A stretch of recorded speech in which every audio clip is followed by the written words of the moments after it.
الله الله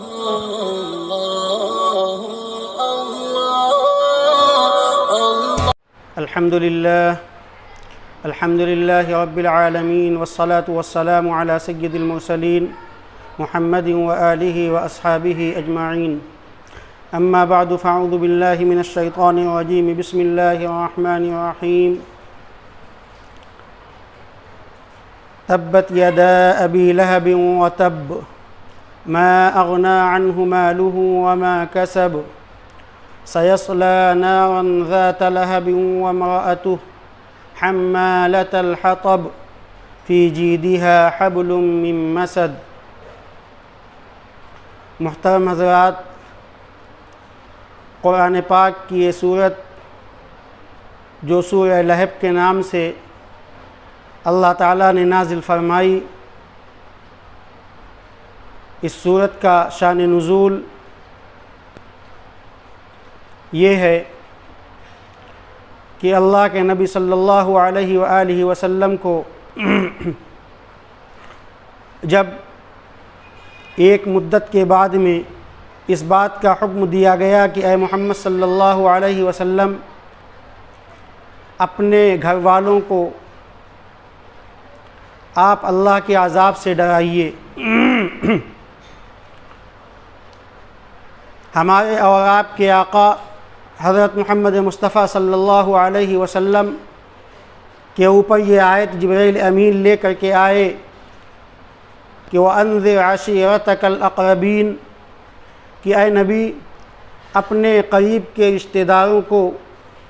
ڈرائیے۔ تو آپ صلی اللہ علیہ وسلم نے صفا پہاڑ کے اوپر چڑھ کر کے اس کی بلندی کے اوپر آپ چڑھے اور آپ نے ایک آواز لگائی کہ اے فلاں اے فلاں اے فلاں، سب کے سب آ جاؤ۔ چنانچہ اس آواز کا لگنا تھا اور اللہ کے نبی صلی اللہ علیہ وسلم کے آس پاس آپ کے تمام رشتہ دار، تمام قبائل سب کے سب جمع ہو گئے۔ تو آپ صلی اللہ علیہ وسلم نے ارشاد فرمایا کہ اے لوگوں، اگر میں کہوں کہ اس پہاڑ کے دامن میں ایک لشکر ہے جو تمہارے اوپر ابھی ابھی حملہ کرنے والا ہے، تو کیا تم میری اس بات کو سچ مانو گے؟ تو سب نے بیک وقت ایک آواز میں کہا کہ آپ صادق ہیں، آپ امین ہیں، آپ کو ہم نے کبھی جھوٹ بولتے ہوئے نہیں دیکھا، آپ بالکل پکے سچے ہیں۔ جب یہ بات ہو گئی، سب نے یہ بات کہہ دی، تو آپ صلی اللہ علیہ وسلم نے ارشاد فرمایا کہ اے لوگوں، یا ایھا الناس قولوا لا الہ الا اللہ تفلحوا، کہ اے لوگوں لا الہ الا اللہ کہہ لو، کامیاب ہو جاؤ گے۔ اس آواز کا سننا تھا، اس آواز کا لگنا تھا کہ تمام کے تمام لوگ آپ سے متنفر ہو گئے، آپ سے بھاگنے لگے، اور یہاں تک کہ آپ کا جو سگا چچا جس کو ابو لہب کہا جاتا ہے، کتابوں کے اندر جس کا نام آتا ہے عبد العزیٰ، تو اس نے آپ صلی اللہ علیہ وسلم کی بات کو سنا اور کہا کہ یا محمد لہذا جمعتنا، کہ اے محمد صلی اللہ علیہ وسلم، کیا آپ نے ہم کو یہاں اسی لیے جمع کیا تھا؟ ہم تو کاروبار والے لوگ ہیں، ہم تو پیسے والے لوگ ہیں، ہم تو تجارت والے لوگ ہیں، ہم تو مصروف لوگ ہیں، ہم تو کام کاج والے لوگ ہیں، آپ نے ہم کو کیا اسی کام کے لیے بلایا تھا؟ لہذا جمعتنا۔ اور یہاں تک کہ کتابوں کے اندر آتا ہے کہ اس نے آپ کی شان میں گستاخی کی، اللہ کے نبی صلی اللہ علیہ وسلم کے چاہنے والوں کے اوپر یہ بات گراں گزری، اور انہوں نے تہیہ کیا کہ اللہ کے نبی صلی اللہ علیہ وسلم کا حکم ہو اور ہم اس شخص سے فوراً نپٹ لیں۔ لیکن قرآن پاک کی یہ آیت اللہ کی طرف سے نازل ہوئی کہ تبت یدا ابی لہب وتب، کہ ابو لہب کے دونوں ہاتھ ٹوٹ جائیں اور وہ برباد ہو جائے۔ گویا کہ آپ صلی اللہ علیہ وسلم کے دل میں جو چیز آئی تھی، اللہ تعالیٰ نے آپ کی اس بد دعا کو قبول کیا۔ تو ایسی سخت اللہ کی طرف سے اس کے اوپر سزا آئی کہ تبت یدا ابی لہب وتب، کہ ابو لہب کے دونوں ہاتھ ٹوٹ جائیں اور وہ برباد ہو جائے۔ ابو لہب یہ کون شخص ہے؟ ابو لہب یہ وہ شخص ہے جس نے ہمارے اور آپ کے آقا حضرت محمد مصطفیٰ صلی اللہ علیہ وسلم کو تکلیفیں پہنچائی تھی، آپ کو پریشان کیا، اور یہاں تک کہ کتابوں کے اندر آتا ہے کہ اللہ کے نبی صلی اللہ علیہ وسلم کی دو بیٹیاں ابو لہب کے دونوں بیٹوں کے ساتھ میں منسوب تھی، اور ابو لہب نے اپنے بیٹوں کو سخت وارننگ دے دی تھی کہ اے میرے بیٹوں، میں تم سے اس وقت تک بات نہیں کر سکتا جب تک کہ تم محمد صلی اللہ علیہ وسلم کی بیٹیوں کو طلاق نہ دے دو۔ عتبہ اور عتیبہ یہ ابو لہب کے دونوں بیٹے تھے، ان دونوں بدبختوں نے اللہ کے نبی صلی اللہ علیہ وسلم کی بیٹیوں کو طلاق دے دی،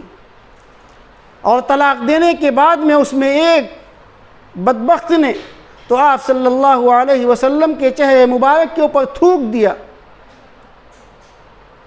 اللہ کے نبی صلی اللہ علیہ وسلم کے چہرے مبارک کے اوپر اس نے تھوکا، اور آپ صلی اللہ علیہ وسلم کی زبان سے نکلا اللہم سلط علیہ کلبا من کلابک، کہ اے اللہ اس شخص کے اوپر اپنے کتوں میں سے ایک کتا کو مسلط کر دے۔ ابو طالب اس وقت موجود تھے، سہم گئے، ڈر گئے کہ محمد صلی اللہ علیہ وسلم کی بات حق ہو کر کے رہے گی، سچ ہو کر کے رہے گی، اور چنانچہ یہی ہوا کہ ابو لہب بار بار اس بات کو کہتا تھا کہ مجھے اپنے بیٹے کے بارے میں ڈر لگتا ہے کہ کہیں اس کو شیر اس کے اوپر حملہ نہ کر دے، کہیں اس کو بھیڑیا کھا نہ جائے، کہیں کوئی دشمن اس کو مار نہ ڈالے۔ ہر وقت ابو لہب اس بات سے ڈرا کرتا تھا۔ آپ اندازہ لگائیے کہ ایک کافر، ایک مشرک کو اللہ کے نبی صلی اللہ علیہ وسلم کی بات کے اوپر کس قدر یقین تھا، اس کو کتنا پکا یقین تھا کہ یہ بات کسی غیر کی نہیں، یہ بات کسی منسٹر اور کسی پردھان منتری کی نہیں، بلکہ یہ بات ہے امام الانبیاء حضرت محمد مصطفیٰ صلی اللہ علیہ وسلم کی زبان مبارک سے نکلی ہوئی بات ہے۔ وہ ڈرا رہتا تھا، سہما رہتا تھا۔ آپ اندازہ لگائیے کہ جس نبی کے چہرے کے اوپر تھوک دیا گیا ہو، جس کی بیٹیوں کو طلاق ہو گئی ہو، اس نبی کے دل کے اوپر کیا گزر رہی ہوگی۔ وہ چہرہ کہ جس کو دیکھنے کے لیے زمین اور آسمان ترستے تھے، وہ حسین و جمیل چہرہ کہ جس کے بارے میں کہا گیا ہے کہ یا صاحب الجمال و یا سید البشر، یا صاحب الجمال و یا سید البشر من وجهك المنیر لقد نور القمر، اور لا يمكن الثناء كما كان حقه بعد از خدا بزرگ تو ای قصہ مختصر، کہ اس دنیا کے اندر اگر خدا کے بعد میں کوئی ذات ہے تو وہ ذات آپ کی ہے۔ اگر خدا کے بعد میں کسی کا مرتبہ اور مقام ہے تو وہ مقام ہمارے اور آپ کے آقا حضرت محمد مصطفیٰ صلی اللہ علیہ وسلم کا ہے۔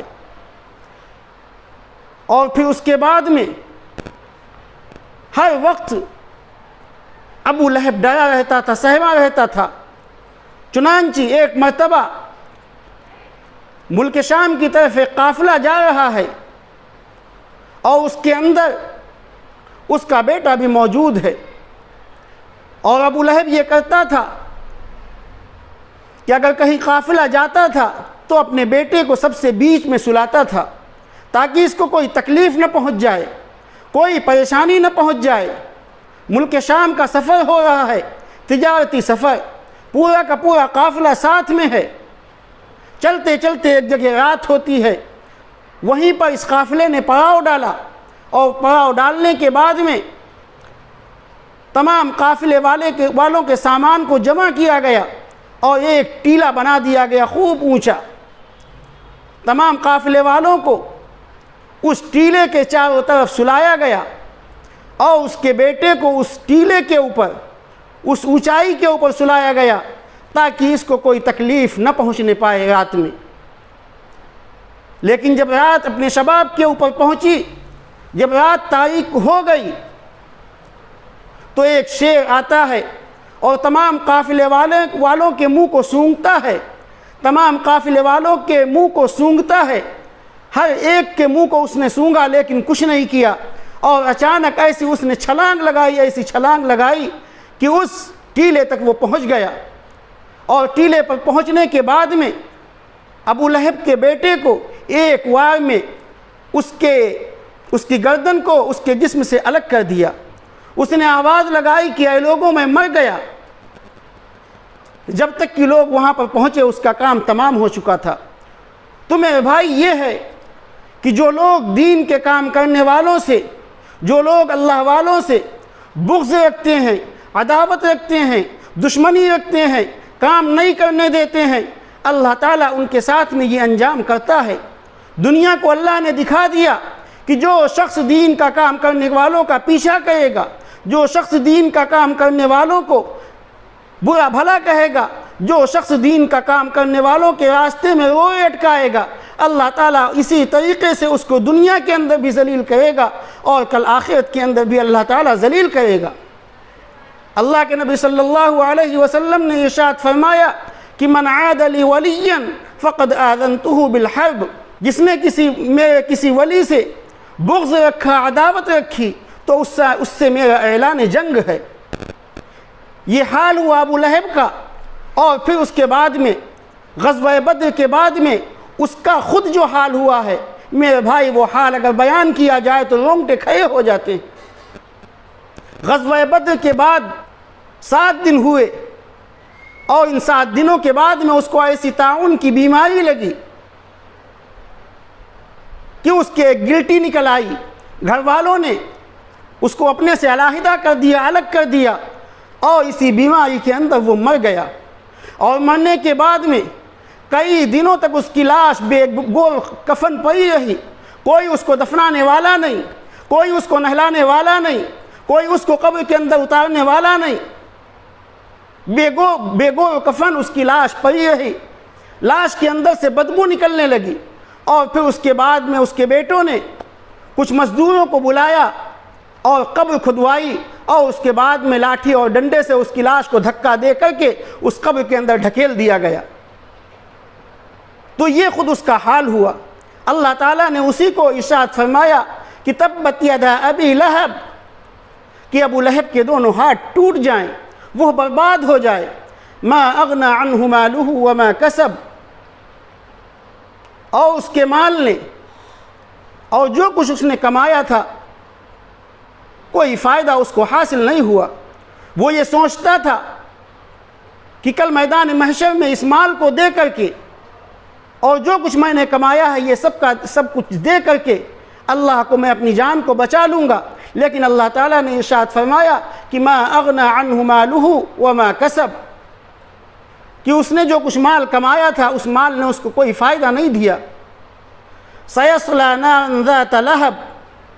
اور ان قریب اس کو شعلے والی آگ میں داخل کیا جائے گا۔ وامرأتہ حمالۃ الحطب، اور اس کی بیوی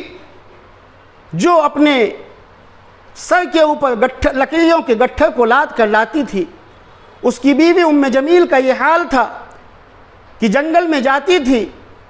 اور وہاں سے ایسے کانٹوں کو لے کر کے آتی تھی جو اللہ کے نبی صلی اللہ علیہ وسلم کے پیروں میں چبھیں، راتوں میں آپ کے راستے میں وہ کانٹوں کو بچھا دیا کرتی تھی تاکہ اللہ کے نبی صلی اللہ علیہ وسلم جب صبح کو نکلیں